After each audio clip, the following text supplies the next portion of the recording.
SZA and Justin Bieber. So Justin Bieber is a Pisces and SZA is a Scorpio. So the elements, when we see that on stage, first of all, those water signs, don't they know how to flow? They're going to flow if they do anything else. Everything is very fluid, very moving in circles.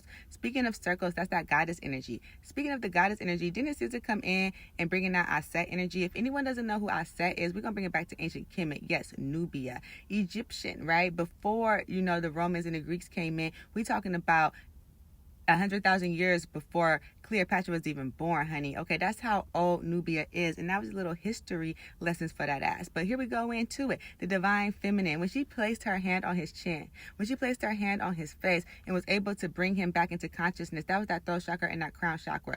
Only a Scorpio can go into hell. Yes, I said hell because the water, the ocean is two worlds. And that's why it's two fish. And Pisces can travel through the underworld in this world, right? And Justin Bieber seems like he traveled so deep into the underworld that he was unable to unlock himself into the realization of where's the shore and where's the deep end. Like imagine like a beach, it's like you're in the water and you're unable to see like where's the sand, how do I come up from air, and how far deep am I going. His thing was just like, oh my God, it was deep.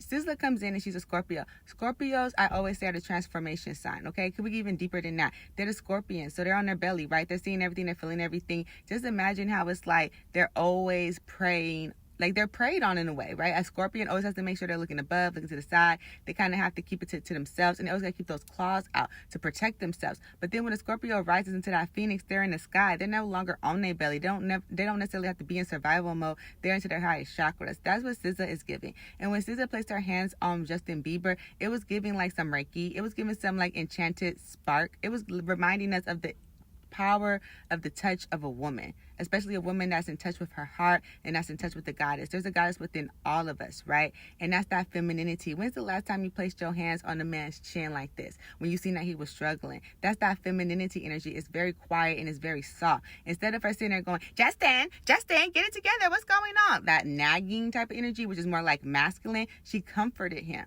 And even more better than comfort, it was almost like a settlement within his heart chakra and his soul. So you guys are probably thinking, wow, we're getting really deep here today. Yes, we are, because Pisces energy is the soul traveler, right? And the Scorpio came in and was able to, in a sense, I don't want to say like rescue him, but in a sense kind of like save him from his own drowning, right? And bring him out of whatever he was in and bring him back to the light. Bring him back to his soul. Bring him back to his center. And that's the power of a Scorpio, and that's the power of a good woman.